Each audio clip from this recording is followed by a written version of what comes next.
So அப்படியே மெய் மறந்து போய் உட்காந்துட்டு கண்ணெலாம் கலங்கி ஒரு மாதிரி ஆயிட்டேன். இப்படி படத்துல பண்ணிட்டா நம்ம போயிட்டு சைலண்டா உட்காந்துட்டு இருக்குமான்ற ஒரு மாதிரி ஆயிடுச்சு.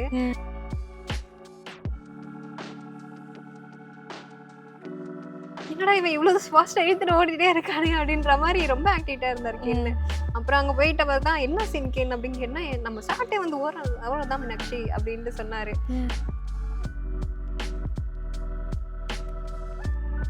எது வருதோ அது மாதிரி தான் போடுவேன். ஸோ அந்த மாதிரி போய் தான் கொஞ்சம் நிறையா கான்டாக்ட்லாம் நிறைய கிடைச்சது. ஜூனியர் ஆர்டிஸ்டாக போயிருந்தேன். அவங்க மூலிமா நிறைய ஆடிஷனு கான்டாக்ட் அந்த மாதிரி கிடைச்சது தான் வெற்றிமாறன் சாருக்கு ஆடிஷன் வந்துட்டு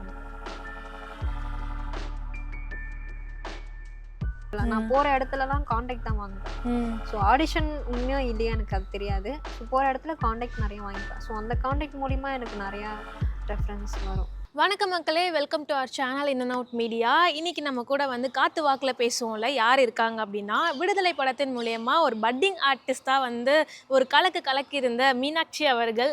welcome to in and out media. வணக்கம். வணக்கம். யா, எப்படி இருக்கீங்க? நல்லா இருக்கேன். நீங்கள் எப்படி இருக்கீங்க? சூப்பராக இருக்கேன். உங்களோட படத்தில் விடுதலை 2 படத்தில் வந்து அந்த மாதிரி ஒரு சீனை நடிச்சுட்டு இப்படி அமைதியாக உட்காந்துருக்கீங்க. ஆக்சுவலி எப்படி இருந்தது எக்ஸ்பீரியன்ஸ்? ஃபஸ்ட்டு நம்மளோட படம் அந்த மாதிரி ஒரு பெரிய படத்தில் நம்ம நடிச்சிருக்கோம். நம்மளோட சீன்ஸ்லாம் பார்க்கும்போது எப்படி ஃபீல் இருந்துச்சு? இல்லை, ஆக்சுவலாக ஃபஸ்ட்டு பார்க்கும்போது ரொம்ப அது நான் தானே அப்படின்ட்டு என்னால் நம்ப முடியல. ஸோ அப்படியே மெய் மறந்து போய் உட்காந்துட்டு கண்ணெலாம் கலங்கி ஒரு மாதிரி ஆயிட்டேன். இப்படி படத்துல பண்ணிட்டா நம்ம போயிட்டு சைலண்டா உட்காந்துட்டு இருக்குமான்ற ஒரு மாதிரி ஆயிடுச்சு. அப்புறம் அம்மா அப்பா கிட்ட சொன்னேன். அவங்க வந்து அழுதுட்டாங்க லாஸ்ட்டு அந்த குத்துற சீன். அப்போ ஐயோ என் பொண்ணு குத்துறாங்க அப்படின்ட்டு அழுதுட்டாங்க. ஸோ நான் வந்து சிரிச்சுட்டு அழுதுட்டு இருந்தேன். அவங்க நிஜமாலே அழுதுட்டாங்க. ஸோ அது கொஞ்சம் ஹாப்பியாக இருந்துச்சு. ஹாப்பியான மூமெண்ட்ஸு நல்லா இருந்துச்சு. அவங்களுக்கு கொடுத்த ஒரு ஹாப்பினஸ் அதுதான் என்னால் முடிஞ்சது. ஃபஸ்ட் இந்த விடுதலை பார்ட் 2ல வந்து எப்படி கமிட் ஆனீங்க? ஏன்னா எப்படி இந்த வாய்ப்பு உங்களுக்கு கிடச்சிது? ஆடிஷன் மூலிமா தான் பண்ணேன். ஆடிஷன் வர சொல்லியிருந்தாங்க. ஸோ அங்கே போய் ஆடிஷன் அட்டன் பண்ணேன். ஸோ ஃபஸ்ட்டு வந்து நேம் எல்லாம் வாங்கிக்கிட்டாங்க. அதுக்கப்புறம் கால் பண்ண சொன்னாங்க. மறுபடியும் வந்து டைலாக்ஸ்லாம் பண்ணி காமிச்சேன்.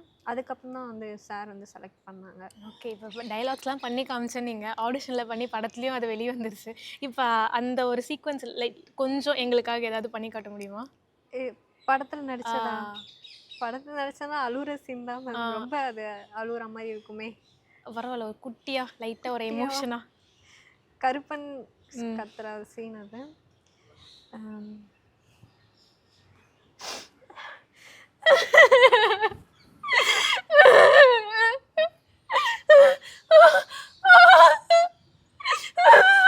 கருப்பா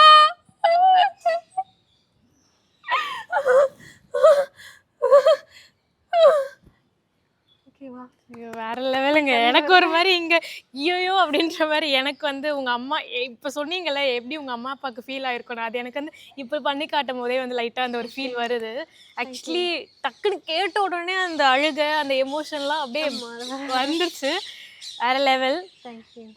அந்த செட்டு எப்படி இருந்துச்சு? அந்த ஃபஸ்ட்டு வந்து கோ ஆர்டிஸ்ட்லாம் எப்படி இருந்தாங்க? ஏன்னா நம்ம இப்போ தான் வரோம், அங்கே இருக்கவங்கலாம் கொஞ்சம் நல்லா வெல் நோன் ஆர்டிஸ்டாக இருந்தாங்க. ஸோ அந்த கோ ஆர்டிஸ்ட்லாம் எப்படி இருந்தாங்க? விஜய் சேதுபதி சார் அவங்கலாம். ஆக்சுவலாக செட்டு பார்க்கும்போது எனக்கு அவ்வளோ பெருசாக என்ன எனக்கு ஐடியா இல்லை. ஏன்னா இது யாருமே இல்லை அப்படின்னு நம்ம மட்டும் தான் இருக்கோம் அப்படின்ற மாதிரி தாட் இருந்தது. அதுக்கப்புறம் எனக்கு ஆக்சுவலாக என்ன கேரக்டர்னே தெரியாது. என்ன சீக்வன்ஸ் என்ன கேரக்டர்னே தெரியாது. டூ டேஸ் போயிட்டு கென் சாருக்கும் அந்த விஜய் சேது சாருக்கும் தான் ஷார்ட் போயிட்டு இருந்துச்சு. ஸோ நாங்கள் 2 டேஸாக வந்து சும்மா தான் போயிட்டு இருந்தேன் நான். அதுக்கப்புறம் 3rd டேஸ் தான் வந்து மேக்கப்லாம் போட்டுட்டு அண்ட் அந்த தாலி போடும்போது தான் வந்து சொன்னாங்க இந்த மாதிரி கென்னுக்கு ஒய்ஃபு அப்படின்ட்டு. அப்பயும் நான் நம்பலை ஆக்சுவலாக. ஸோ மேக்கப்லாம் பண்ணிவிட்டு கேமரா முன்னாடி நிற்கும் போது இந்த சைடு கென் சார், இந்த சைடு வெற்றிமாறன் சார், அந்த side Vijay Sethu sir.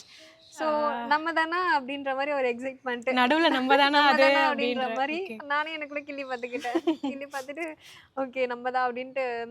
So physically வந்து ப்ரெசன்ட், மென்டலி ஆப்சென்ட்ற மாதிரி அந்த ஒரு பதட்டம். ஸோ எப்படி நம்ம இங்கே வந்தோம் அப்படின்ற மாதிரி ஒரு ஆச்சரியம். அந்த செட்டு பார்க்கும்போது போட்டுட்டு இருந்தாங்க, சீன்லாம் போட்டுட்டு இருந்தாங்க. சரி நான் கூட டைலாக் மட்டும் தான் வரும் அப்படின்னு நினச்சேன். ஆனால் ஃபுல்லாக கம்ப்ளீட்டாக சேத்துல ஊர்லேருந்து அது நடிப்போம் அப்படின்னு எக்ஸ்பெக்ட் பண்ணல. ஆக்சுவலி அந்த சீனுக்கு முன்னாடி தான் உங்களுக்கு சீனை எக்ஸ்பிளைன் பண்ணாங்களா? எடுக்கிறதுக்கு முன்னாடி தான்? ஓகே. இந்த நீங்க வந்து ஓடணும் அப்படின்னு சொல்லிட்டாங்க.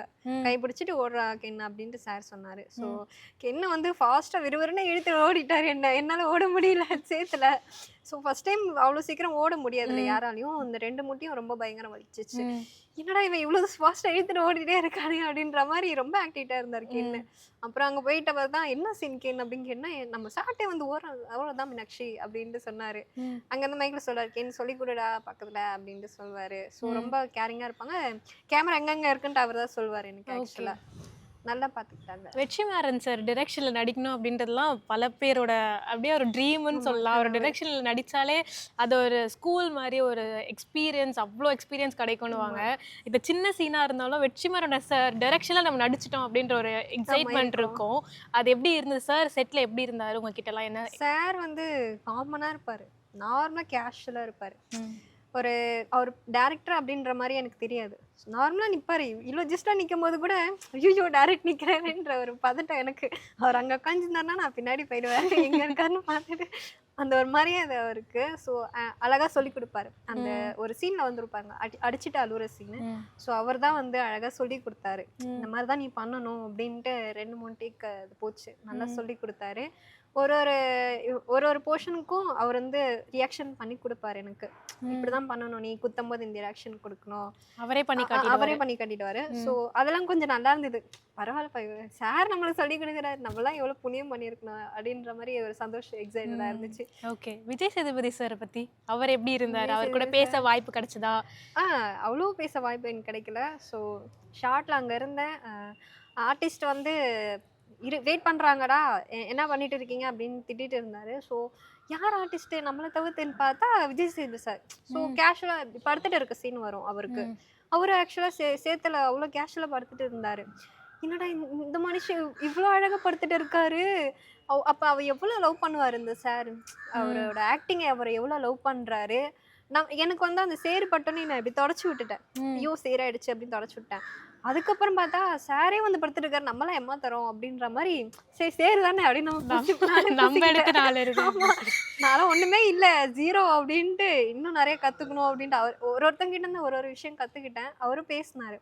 ஆக்சுவலா அந்த கிணத்துக்குள்ள இருந்து வர சீன் அப்போ மேக்கப் வந்து கொஞ்சம் லைட்டாக இதாகிடுச்சு. ஸோ அவர் வந்து புதுஸ்தானமா நீனு இவங்களை கொஞ்சம் பாருங்க, டேக் கேர் பண்ணி கொஞ்சம் பார்த்துக்கோங்க, அவங்களுக்கு தெரியல அவங்களுக்கு என்ன வேணும்ன்ட்டு அவங்களுக்கு கொஞ்சம் கொடுங்க அப்படின்ட்டு நல்லா நார்மலாக பேசினாங்க. அப்புறம் கேட்டார், நேம் கேட்டார், எங்கேருந்து வரீங்க அப்படின்னு கேட்டார். என்ன படிக்கிறீங்களா வேலைக்கு போகிறீங்களான்னு கேட்டார். வேலைக்கு தான் சார் போயிட்டு இருக்கேன். என்ன ஏஜுமா உங்களுக்கு அப்படின்னு. 25 சார். 25 அவனுக்கு நான் 20-22 இருக்கேன் நினச்சேன். டே அப்போ கேன்னு உன்னோட பெரிய பொண்ணாடா இது. 25 ஆங்க உண்மையாவே? ஆக்சுவலா அப்போ 25 இப்போ 27 ஓ அப்போ 25 இப்போ 27 அவர் சொன்ன மாதிரி தான். என்னங்க 27லாம் பார்த்தா அப்படி தெரியலையே. அப்புறம் வந்து கேன் உன்னோட பெரியவங்களாடா அப்படின்னு அவர் கேட்டார். ஆமா சார் அப்படின்னு. ஓகே. அந்த சீன் அப்போ மட்டும் தான் அவர்கிட்ட நான் பேச முடிஞ்சது, வாய்ப்பு கிடைச்சது. ஓகே. ஃபோட்டோஸ்லாம் எடுத்தீங்களா? செட்ல வந்து எப்படி போச்சு அந்த? இல்லை ஆக்சுவலாக ஃபோட்டோஸ் எடுக்கிற சீன் எனக்கு அது கிடைக்கல எனக்கு. ஸோ நான் ஃபோன் அவ்வளோ யூஸ் பண்ண மாட்டேன். அந்த குளிர் அந்த சேரு அப்படி இருக்கும்போது லஞ்ச் சாப்பிட்ற டைம் மட்டும்தான் வந்து வீட்டுக்கு கால் பண்ணி அம்மாட்ட கேட்பேன் சாப்பிட்டீங்களான்ட்டு. ஸோ மற்றபடி ஃபோன் யூஸ் பண்ண மாட்டேன். எந்த லொக்கேஷன்ல உங்களோட சீக்வென்ஸ் வந்து எடுத்திருந்தாங்க? Thiruvallur. Okay. So 3 hour travelling எனக்கு இங்கே திருவள்ளூரில் தான் போயிட்டு இருந்தது night shoot. So okay. Sir வரத்துக்கு முன்னாடியே மேக்கப்லாம் பண்ணிவிட்டு ஷார்ட்டில் போய் நின்றுடுவோம். ரிஹர்சல் பார்ப்பாங்க. ஸோ நானும் எனக்கும் கேட்டுப்பேன். ஸோ என்ன பண்ணணும் அடுத்து என்ன பண்ணணும் அப்படின்ட்டு ரிஹர்சல் அப்போவே நான் கேட்டுப்பேன். சொல்லுவாங்கம்மா வெயிட் பண்ணுங்க அப்படின்னு. சார் வரும்போது எல்லாம் சைலண்ட் ஆகிடுவாங்க. ஓகே. செட்டே அமைதி ஆகிடுமா சார் வந்து செட் அமைதி. ஏன்னா அவர் யோசிச்சுட்டு வருவார் இல்லையா என்னென்ன சீன் பண்ணணும் அப்படின்ட்டு. ஸோ அப்போ அமைதியாக இருந்தால் தான் எதாக இருந்தாலும் பண்ண முடியும் ரிஹர்சலில். அவர் வந்து சொல்லுவார் இந்த மாதிரி சீக்வன்ஸ் வேணும் அப்படின்ட்டு சொல்லுவார். அதுக்கேற்ற மாதிரி எல்லாம் அழகாக பண்ணிடுவாங்க. ஓகே. இந்த சினிமாவில் நடிக்கணும், சினிமாக்குள்ளே வரணும் அப்படின்ற ஃபஸ்ட்டு அந்த ஒரு தாட் நம்ம எல்லாருக்கும் சின்ன வயசில் இது டாக்டர் ஆகணும் அப்படி இப்படின்னு பல இது இருக்கும். ஆனால் வளர்ந்தக்கப்புறம் தான் தெரியும் நம்ம என்னவா ஆக போகிறோம் அப்படின்றத டிசைட் பண்ணுவோம். நீங்கள் எப்படி சினிமாக்குள்ளே வரணும்னு டிசைட் பண்ணீங்க ஃபஸ்ட்டு? எனக்கு சின்ன வயசுலேருந்து டான்ஸ்னால் ரொம்ப பிடிக்கும். ஸோ டான்ஸ்னால் ஃபஸ்ட்டாக நான் நிற்பேன். அதுக்கப்புறமேட்டுக்கா ரீல்ஸ் நிறையா பார்க்க சரி நம்ம ஏன் ட்ரை பண்ணக்கூடாது, டைலாக்ஸ் பேசி ட்ரை பண்ணலாம் அப்படின்ட்டு ஃபஸ்ட் டைம் ட்ரை பண்ணப்போ என் ஃப்ரெண்ட் அப்ரிஷியேட் பண்ணாங்க. நல்லா பண்ணியிருக்காடி, எனக்கு ரியாக்ஷன் நார்மலாகவே வருது. ஸோ இது இன்னும் கொஞ்சம் நல்லா ஹார்ட் ஒர்க் பண்ணால் கொஞ்சம் லைஃப் கொஞ்சம் பிரைட்டாக இருக்கும் அப்படின்னாங்க. அதுக்கப்புறம் ஒர்க் போயிட்டே வந்து இதை வந்து பார்த்தேன். என்ன ஒர்க் போயிட்டுருக்கீங்க? என்ன படிச்சிருக்கீங்க நீங்கள்? எம்காம் முடிச்சிருக்கேன். ஓகே. ஆக்சுவலாக வந்து நான் வாய்ஸ் ப்ராசஸ் தான் போயிட்டு இருந்தேன். ம். ஸோ அது ஒர்க் போயிட்டே தான் வந்து எல்லா ஆப்பர்ச்சுனிட்டி தேடிட்டு இருந்தேன். So okay. ரீல்ஸ் டைம் கிடைக்கிறப்ப ரீல்ஸ் போட்டுருவேன். ஸோ சாங்காக அவ்வளோ போட மாட்டேன். டைலாக் மோஸ்ட்லி ஃபேஸ் ரியாக்ஷனோட டைலாக் எது வருதோ அது மாதிரி தான் போடுவேன். ம். ஸோ அந்த மாதிரி போய் தான் கொஞ்சம் நிறையா காண்டாக்ட்லாம் நிறைய கிடச்சிது. ஜூனியர் ஆர்டிஸ்ட்டாக போயிருந்தேன். அவங்க மூலிமா நிறைய ஆடிஷனு காண்டாக்ட் அந்த மாதிரி கிடச்சது தான் வெற்றிமாறன் சாருக்கு ஆடிஷன் வந்தது எனக்கு. வெற்றிமாறன் சாருக்கு தான் நான் ரொம்ப ரொம்ப நன்றி சொல்லணும். சார், உங்களுக்கு ரொம்ப ரொம்ப நன்றி. எனக்கு இந்த வாய்ப்பு கொடுத்ததுக்கு ரொம்ப நன்றி. ஓகே. உங்க அப்பாவும் வந்து ஆர்ட் டைரக்டர் அப்படின்ற மாரி வந்து ஆமா. சொல்லியிருந்தாங்க. ஸோ அப்பா சைட்ல இருந்து இல்ல அப்பா மூலியமா உங்களுக்கு ஏதாவது வந்து இது இல்ல பண்ணியிருக்காங்க? ஆக்சுவலாக வந்து ஃபேமிலி ஃபுல்லாக சினி ஃபீல்டு தான். ஓ! ஸோ எங்கள் ஐயா காலத்துலேருந்து எல்லாருமே சினி ஃபீல்டு தான். ஆர்ட் டிபார்ட்மெண்ட்டு தான். ம். அப்பா வந்து நான் வந்து கேட்க வேணா சொன்னேன். அவருக்கு வந்து எனக்கு வந்து இவ்வளோ இன்ட்ரெஸ்ட் இருக்குன்னு அவருக்கு தெரியாது ஃபஸ்ட்டு. ம். நான் அதுக்கப்புறம் ஒரு நாள் ரொம்ப அடம்ப்டாக இருக்கும்போது தான் தெரியும். ஓகே, நடிக்கணும்னு ஆசைப்பட்றேன் அப்படின்னு. அப்புறம் சொன்னாங்க, இல்லை நீ ஒரு டிகிரி முடிக்கணும். டிகிரி முடிச்சிட்ட பிறகு எதா இருந்தாலும் ட்ரை பண்ணு வேலைக்கு போயிட்டு. ஸோ உனக்கு படிப்பு தான் வந்து எப்போவுமே வந்து கை கொடுக்கும் அப்படின்னாரு. சரி, அதுக்கப்புறம் பிகாம் முடிச்சுட்டு எம்காம் முடிச்சிட்டப்போ தான் வந்து எனக்கு இந்த மாதிரி ஆடிஷன்லாம் தெரியும். ஜூனியர் ஆர்டிஸ்ட்டாக போய் சேர்ந்தேன். அப்பா மூலிமா போயிருந்தா அவர் வந்து கேட்டிருக்காரு. ஸோ எம்காம் முடிச்சாங்கன்னா அக்கௌண்ட்ஸ் வேலைக்கு போய் ட்ரை பண்ண வேண்டியது தானே, ஒரு 15,000 ஏதாவது சேலரிக்கு. ஸோ எதுக்கு இதெல்லாம் ட்ரை பண்ணிட்டு அப்படின்ற மாதிரி பேசியிருக்காங்க. ஸோ அது ரொம்ப கஷ்டமாயிடுச்சு அவருக்கு. ஸோ அதனால் நான் சொன்னேன், இதுக்கப்புறம் நீங்கள் யார்ட்டையும் கேட்காதீங்க, இது என்னோட லைஃப், என்னோட கெரியர். ஸோ நானே மூவ் ஆன் பண்ணி நான் போய்க்கிறேன், நானே ட்ரை பண்ணிக்கிறேன், என் திறமைக்கு எங்கே கிடைக்குதோ நான் அங்கே போய் ட்ரை பண்ணிக்கிறேன், இதுக்கப்புறம் யார்ட்டையும் போய் கேட்காதீங்க அப்படின்னு சொல்லிட்டேன். ஓகே. அந்த இவ்ளோ தைரியமா நீங்களா தான் இப்ப இந்த வாய்ப்புகள் எல்லாமே நீங்களா தேடினது. அப்பா சினிமால இருந்தாலுமே அவரோட இது எதுவுமே ஆமா. இல்ல. ஓகே. ஃபேமிலிய வந்து எப்படி அப்ப வந்து ஓவர்டேக் பண்ண முடியும்? பிகாஸ் வந்து ஃபினான்ஷியலாவும் நம்ம ஆமா, வந்து financial. இது பண்ணணும், வேலைக்கும் போகணும், இதுவும் தேடணும் அப்படின்றப்ப அந்த ஒரு ஸ்ட்ரகிள் இருக்கும்ல. ஆமா. அத எப்படி வந்து ஃபேஸ் பண்றீங்க? அம்மா மோஸ்ட்லி அம்மா தான். ம். அம்மா தான் வந்து வீக்லி சேலரி அம்மாவுக்கு. ஸோ அம்மா தான் கொஞ்சம் மேனேஜ் பண்ணிட்டாங்க. என்னால் ரொம்ப கஷ்டப்பட்டுட்டாங்க. ஏன்னா என்னோட இன்கம் வந்து 20 அந்த மாதிரி வரும். ஸோ ரெண்ட்டு கொடுத்துட்டு லோனு எல்லாம் கட்டுறதுக்கே சரியாயிடும். அதை வச்சு மேனேஜ் பண்ணிட்டு இருப்பாங்க. ஸோ என்னோட இன்கம் ஸ்டாப் ஆகிட்டோன்னே ரொம்ப கஷ்டமாயிடுச்சு, ஃபினான்ஷியல் ப்ராப்ளம். ஸோ அம்மா தான் ரொம்ப கஷ்டப்பட்டு மேனேஜ் பண்ணாங்க, எனக்கு சப்போர்ட் பண்ணியிருந்து எல்லாமே. ஃபேமிலியை தாண்டி ஃப்ரெண்ட்ஸ்லாம் வந்து நம்ம இப்படி ஒரு படம் பண்ணுறோம் அப்படின்னா நீங்கள் ரீல்ஸ் பண்ணப்பே அவ்வளோ அப்ரிஷியேட் பண்ணாங்கன்னு சொன்னீங்க.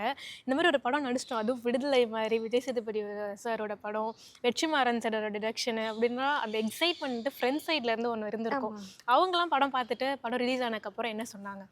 அவங்க பார்த்துட்டு சந்தோஷமா இருந்ததுன்னு சொன்னாங்க. ம்.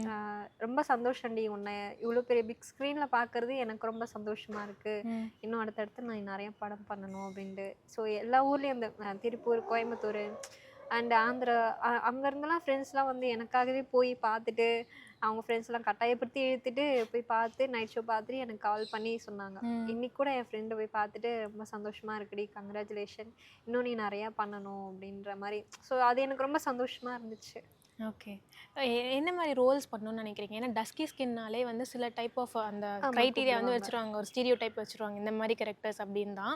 நீங்கள் வந்து ஓகே நான் இந்த மாதிரி கேரக்டர்ஸும் நான் பண்ணுவேன் அப்படின்னு நீங்கள் சொல்லக்கூடிய விஷயங்கள் என்ன? எனக்கு கிளாமர்லாம் பிடிக்காது. ஓகே. சுத்தமாக எனக்கு செட் ஆகாது. ஸோ எனக்கு வில்லேஜ் டைப் தான். ம். தங்கச்சியாக இருந்தாலும், அக்காவாக இருந்தாலும், ஃப்ரெண்ட் ரோலாக இருந்தாலும், எதாக இருந்தாலும் வில்லேஜ் டைப் தான். ஓகே. ஓகே. ஃபஸ்ட்டு நம்ம வந்து எப்படி ஸ்கின் டோனில் இருக்குன்னு பார்த்துட்டு அதுக்கப்புறம் தானே ட்ரை பண்ண முடியும். நீங்கள் எவ்வளோ ஆடிஷன்ஸ் வந்து அட்டன் பண்ணியிருப்பீங்க? அதில் எவ்வளோ வந்து ஃபேஸ் பண்ணீங்க அந்த ஆடிஷன்ஸில்? அது கணக்கே இல்லைங்க. கணக்கே இல்லை. கணக்கே இல்லை. நிறையா ட்ரை பண்ணியிருக்கேன். ஒரு நாளைக்கு 3-4 ஆடிஷன் போவேன். ஒரு நாளைக்கு 3-4 ஆடிஷன்ஸ் ஆமா. போயிடுவீங்க. ஓகே. ஸோ அந்த சரௌண்டிங்லேயே இருக்கிறதா நான் பார்த்துட்டு அந்த மாதிரி போவேன். So okay. ஆடிஷன் அட்டன் பண்ணும்போது டைலாக்ஸ்லாம் நல்லா பண்ணிடுவேன். என்னன்னா எனக்கு வந்து நான் ரொம்ப ஷார்ட் கேர்ள். ம். ஓகே. அண்ட் வந்து இந்த டஸ்கி ஸ்கின், சப்பியாக இல்லை. ஸோ அதனால வந்து நிறைய ரிஜெக்ட் ஆகிட்டேன். சரி, ஓகே, நம்மளுக்கான கேரக்டர் அது இல்லை அப்படி ஃபஸ்ட்டுலாம் வந்து ரொம்ப ஒரு மாதிரி ஆயிடுவேன். எனக்கு ஏன் கடவுள் இந்த மாதிரி ஒரு இதை கொடுத்தாரு, கொஞ்சம் ஹைட்டாக வளர்ந்துருக்கலாமே அப்படின்ற மாதிரி ஃபீலாக இருந்தது. கொஞ்சம் ஃபேராக இருந்திருக்கலாம் அப்படின்ற மாதிரி ரொம்ப அழுவேன். அதுக்கப்புறமேட்டுக்கா ஒரு குறிப்பிட்ட காலத்தில் வந்து ஓகே, நம்மளை இப்படி கடவுள் படைச்சிருக்காருன்னா ஏதாவது ஒரு காரணம் இருக்கும் ஆக்சுவலாக. ஸோ நம்மளுக்கு ஏற்ற மாதிரி ஒரு கேரக்டர் நிச்சயமாக கண்டிப்பாக எங்கேயோ ஒரு இடத்துல இருக்கும், அதுக்காக வெயிட் பண்ணுவோம். நம்பிக்கையோட இருந்தேன். கண்டிப்பாக அந்த மேனிஃபெஸ்டேஷன் வந்து யூனிவர்ஸ் நம்ம கிட்ட கொடுக்கும் அப்படின்னு கொடுக்கும். சொல்லுவாங்க. அதுதான் உங்களுக்கு விடுதலை மூலியமா வந்து கிடச்சிருக்கு அப்படின்னு நினைக்கிறேன். ஓகே. அந்த ஸ்ட்ரகிளை வந்து ஃபேஸ் பண்ணி வரத்துக்கு நீங்கள் கரெக்டாக நான் இந்த ஒரு விஷயத்த மட்டும் நான் விடவே இல்லை அப்படின்னு நீங்கள் ஒரு விஷயம் கண்டினியூஸாக ஃபாலோ பண்ணியிருப்பீங்களா? அது என்னவா இருக்கும்? அது ட்ரஸ்ட்டு தாங்க. ஸோ என்ன ஆடிஷனாக இருந்தாலும் போய் அட்டன் பண்ணிடுவேன். ம் அதை பண்ணாமல் இருந்தால் எனக்கு அது உறுத்திட்டே இருக்கும். அது தப்போ ரைட்டோ போய் ட்ரை பண்ணிடணும் என்னை பொறுத்து. ஏன்னா அது மூலிமா நம்மளுக்கு ஏதாவது ஒரு காண்டாக்ட் கிடைக்கும். ஆக்சுவலாக நான் போகிற இடத்துலலாம் காண்டாக்ட் தான் வாங்குவேன். ம் ஸோ ஆடிஷன் உண்மையோ இல்லையா எனக்கு அது தெரியாது. ஸோ போகிற இடத்துல காண்டாக்ட் நிறைய வாங்கிப்பேன். ஸோ அந்த காண்டாக்ட் மூலிமா எனக்கு நிறையா ரெஃபரன்ஸ் வரும். ஓகே. இந்த மாதிரி கூப்பிடுறேன்னு சொல்லி கூப்பிடாம இருந்து அந்த ஆ, மாதிரி அதுவும் போய் நிறைய இருக்கு. ஷூட்டு போய் அது ரிலீஸ் ஆகாம லைக் அந்த மாதிரி ஏதாவது நடந்திருக்கா? இல்லை ஷூட்டு போய் ரிலீஸ் ஆகாமல் எதுவும் இல்லை. ம். கூப்பிட்றேன்னு சொல்லுவாங்க. அதுக்கப்புறம் கால் பண்ணாம கேட்டால் வந்து வேற ஆள் எடுத்துட்டோமா, செலக்ட் பண்ணிட்டோம், வேற ஆர்டிஸ்ட்டை செலக்ட் பண்ணிட்டோம் அப்படின்னு சொல்லுவாங்க.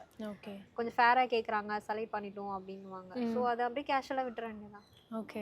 அடுத்து என்னென்ன ப்ராஜெக்ட்ஸ்லாம் வந்து பண்ணலான்னு இருக்கீங்க? ஏதாவது கமிட் ஆயிருக்கீங்களா? ஏன்னா விடுதலை ரிலீஸ் ஆயிருக்கு. அதில் பார்த்துட்டு ஏதாவது ஆப்பர்ச்சுனிட்டிஸ் வந்திருக்கா? இல்லை இன்னும் எதுவும் வரல. ஓகே 10 days தான் இருக்கு. இன்னும் எதுவும் வரல. கால்ஸ் எதுவும் வரல. ஓகே. ஸோ நான் ட்ரை பண்ணிகிட்டே தான் இருக்கேன். ம் ஆடிஷன் போகிறது ட்ரை பண்ணிகிட்டே தான் இருக்கேன்.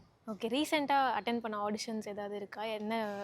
இல்லை ஆக்சுவலாக வலசராக்டில் அட்டன் பண்ணியிருக்கேன். அவங்க சொல்கிறேன்னு சொல்லியிருக்காங்க. ஓகே. அப்போ 2025ல வந்து ஏதாவது டிரெக்டர்ஸ் ஏதாவது சின்ன ரோல் அந்த மாதிரி எதுவுமே இப்போதைக்கு எதுவும் இல்லை? இல்லை ஐடியாஸ் இல்லை. ஓகே. அப்போ இந்த 2025ல வந்து இந்த மாதிரி நிறைய ப்ராஜெக்ட்ஸ் வந்து நீங்கள் பண்ணணும் அப்படின்றது விஷஸ். அண்ட் வந்து டஸ்கி டோனாக இருந்தால் என்ன, எதுவாக இருந்தால் என்ன, எனக்கு இதுதான் கடவுள் கொடுத்துருக்காரு, அதை நோக்கி நான் போவேன் அப்படின்ற ஒரு பாசிட்டிவ் மைண்டோட வந்து நீங்கள் அப்ரோச் பண்ணுறது கண்டிப்பாக ஆல்ரெடி சொன்ன மாதிரி இந்த யூனிவர்ஸ் வந்து உங்களுக்கு அது எல்லாத்தையுமே வந்து அழகாக கொடுத்துரும் அப்படின்னு வந்து எங்களோட விஷஸ். 2025ல இன்னும் பல மூவிஸில் நடித்து இதே மாதிரி பல இன்டர்வியூஸ் வந்து நீங்கள் கொடுக்க ஸ்டார்ட் பண்ணி மக்கள் உங்களை வந்து ரெகக்னைஸ் பண்ணணும் அப்படின்றது வந்து வாழ்த்துக்கள். நன்றி. Have a great new year 2025. Thank you so much. Happy New Year. Thank you. Thank you.